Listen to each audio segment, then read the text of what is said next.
அனைவருக்கும் வணக்கம். என்னோட சேனலை சப்ஸ்கிரைப் பண்ணிக்கோங்க. அதாவது ஜூன் மாதம் 13ஆம் தேதி கார்த்திகை தீபம் சீரியலில் என்ன நடக்குது அப்படின்னு சொல்லிட்டு பார்க்கலாமாங்க. அங்கே பார்த்தீங்க அப்படின்னா அந்த பொண்ணை வந்துட்டு கூட்டிகிட்டு போகிறாரு கார்த்தி. கூட்டிகிட்டு போயிட்டு அந்த ரெட்டுங்கிறவனை, அதாவது ரேவதி கல்யாணம் பண்ணிக்க போகிறவனை எப்படியாவது கண்டுபிடிச்சி போலீஸில் கொடுத்துடணும் அப்படின்னு சொல்லிட்டு இது பண்ணுறாரு.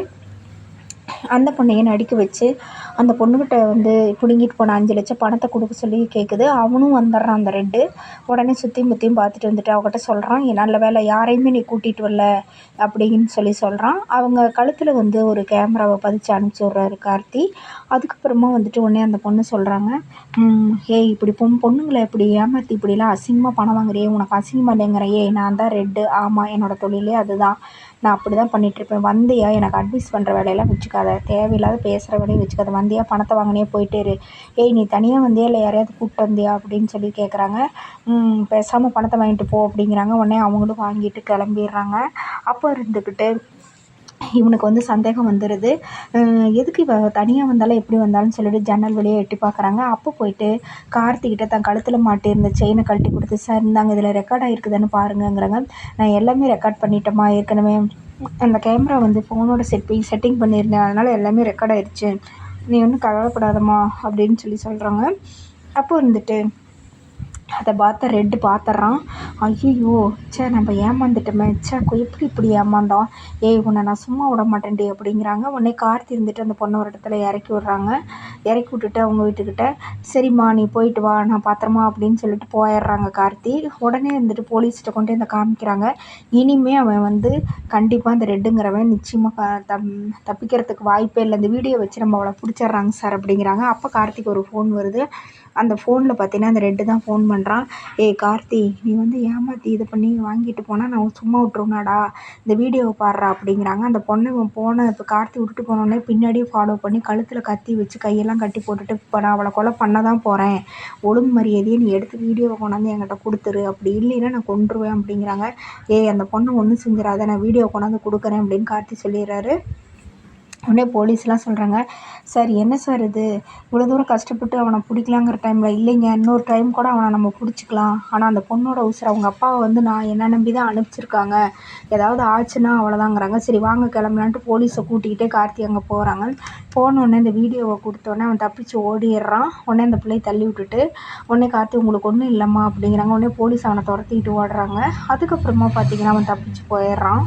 அதுக்கப்புறம் இந்த பொண்ணு சொல்லுது, இல்லை சார் அதெல்லாம் ஒன்றும் இல்லை, வாமான் கொண்டு போய் வீட்டில் விட்டுருங்கிறாங்க. சார் எதுக்குங்க சார் அவனை விட்டீங்க, அந்த வீடியோ வச்சுட்டு நான் செத்தாலும் பரவாயில்ல, எத்தனை பேர்த்து பொண்ணுங்களோட வாழ்க்கை வீணாக போகுது, அதை நீங்கள் காப்பாற்றிருக்கலாங்கிறாங்க. இல்லைம்மா உங்கள் அப்பாவுக்கு கொடுத்த வாக்கை நான் காப்பாற்றணும் வாமா அப்படின்னு சொல்லிட்டு அவங்க அப்பாவை காத்துட்ருக்கிறாரு. சார் சொன்ன மாதிரியே உங்கள் பொண்ணை கொண்டாந்து விட்டுட்டேங்கிறாங்க. ரொம்ப நன்றி தம்பி, எந்த பிரச்சனையும் இல்லையாங்கிறாங்க. அதெல்லாம் இல்லைங்க சார் நான் வரேங்க சார் அப்படின்னு கிளம்பிடுறாங்க. எப்படியே நீ எந்த பிரச்சனையும் இல்லாமல் வீடு வந்தேம்மா, அதே எனக்கு சந்தோஷம் அப்படிங்கிறாங்க. அதுக்கப்புறமா கார்த்தி இருந்துக்கிட்டு அடுத்து என்ன பண்ணலாம் அப்படின்னு சொல்லிட்டு பிளான் போட்டுட்ருக்குறாங்க ஒரு பக்கம். அங்கே பார்த்தீங்கன்னா சாமுண்டீஸ்வரியும் சந்திரகலாவும் தாலி செய்கிறாங்க. தாலி செஞ்சு அதை எடுத்துகிட்டு வீட்டுக்கு வராங்க. அங்கே வந்துட்டு ரோஹிணிகிட்ட எல்லாத்துட்டையும் சொல்கிறாங்க, சொக்க தங்கத்தில் நாங்கள் தாலி செஞ்சுட்டு வந்துட்டோம், நாளை காலையில் ரேவதி கல்யாணம் அப்படின்னு சொல்கிறாங்க. யாருமே சந்தோஷமாக இல்லை. உடனே சாமுண்டீஸ்வரோட கணவரும் சகலையும் பேசிக்கிறாங்க, சரி என்ன தான் பைத்தியக்காரியாக இருக்கிறா, ஏற்கனவே கல்யாணம் பொண்ணுக்கு போய் இன்னொரு கல்யாணம் பண்ணி வைக்கிறா, கொஞ்சம் கூட அறிவே இல்லை அப்படி இப்படின்னு திட்டிகிட்டு இருக்கிறாங்க. கண்டிப்பாக அது நடக்காது மாமா, நீங்கள் ஒன்றும் கவலைப்படாதீங்க அப்படின்னு அவர் ஆறுதல் சொல்கிறாரு. அதுக்கப்புறமா ரேவதி அங்கேருந்து வராங்க. வந்தோடனே ரேவதி இங்கே பாரு, தாலி சொக்க தங்கத்தில் நாங்கள் செஞ்சுட்டு வந்துட்டோம், இதை உங்கள் கையிலேயே கொண்டு போய் வச்சு சாமி பூஜை ரூமில் பூஜை பண்ண, சாமி கும்பிடு அப்படிங்கிறாங்க. ரேவதி போய் அந்த தாலி வச்சு ரொம்ப பூஜையெல்லாம் பண்ணிவிட்டு உள்ளே வராங்க. அப்போ ரோஹிணி கூப்பிட்டு, ஏய் ரேவதி என்னடி நினச்சிட்ருக்கிற, நாளை காலையில் கல்யாணம் நடக்க போகுதுடி, நீ என்னடி உன் மனசில் கார்த்தி மாமா இருக்காருங்கிறத சொல்லிடுடி, எதுக்குடி இதுக்கெல்லாம் சம்மதிக்கிற, சொன்னால் கேள்றீங்கிறாங்க. ஏய் அப்படிலாம் இல்லை, கண்டிப்பாக அவர் என் மனசில் இருக்கிறாரு அப்படின்னா கண்டிப்பாக வந்து அவர் என் கல்யாணத்துக்கு வந்து கண்டிப்பாக இந்த கல்யாணத்தை நிறுத்திடுவார், நீ ஒன்றும் கவலைப்படாத அப்படிங்கிறாங்க. என்னடி பேசிகிட்ருக்கிற, அப்படி ஏதாவது அசம்பாவிதம் நடந்துட போகுதுடி, வாழ்க்கை வீணாக போயிருந்தீங்கிறாங்க. அதெல்லாம் ஒன்றும் நடக்காது, நீ கவலைப்படாத அப்படிங்கிறாங்க. உடனே இருந்துக்கிட்டு பொண்ணு மாப்பிள்ளை மண்டபத்துக்கு கிளம்புறாங்க. அந்த ரெட்டுங்கிறவன் அங்கே வந்துட்டு அப்படியே மாப்பிள்ளை கோலத்தில் எல்லாமே கார் எடுத்துகிட்டு கிளம்புறாங்க. மண்டபத்துக்கு போயிடுறாங்க. மண்டபத்துக்கு போனோடனே அங்கே மண்டபத்து வாசலில் எல்லோரும் காத்துட்ருக்குறாங்க. அதுக்கு முன்னாடி சந்திரக்கலை ஒன்று சொல்லுவாங்க சாமுண்டீஸ்வரிகிட்ட, "அக்கா நீ கட்டியிருக்கிற புடவ ரொம்ப அழகா இருக்குது. இந்த புடவையில நீ ரொம்ப அழகா இருக்கிற" அப்படிங்கிறாங்க. "உனக்கு மட்டும் என்ன, நீயும் தான் இந்த புடவையில ரொம்ப அழகா இருக்கிறேங்கிறாங்க." எப்படி வச்சு அந்த ராஜா சேதுபதி நம்ம அம்மாவை கொண்ட அந்த குடும்பத்தை நான் பழிவாங்க போகிறேன், நாளை காலைல இவன் மட்டும் என் பொண்ணு கழுத்தில் தாலி கட்டிட்டான்னா எல்லா பிரச்சனையும் முடிஞ்சுது, அவங்க குடும்பத்தை இனிமேல் ஒதுக்கி வச்சிடலாம், இது ஒன்றுனால தான் நமக்கு பிரச்சனை, இனிமேல் நம்மளுக்கும் அந்த குடும்பத்துக்கும் சம்மந்தமே இல்லைங்கிறாங்க. ஆமாம் அப்படின்லாம் சொல்லிட்டு மண்டபத்துக்கு போகிறாங்க.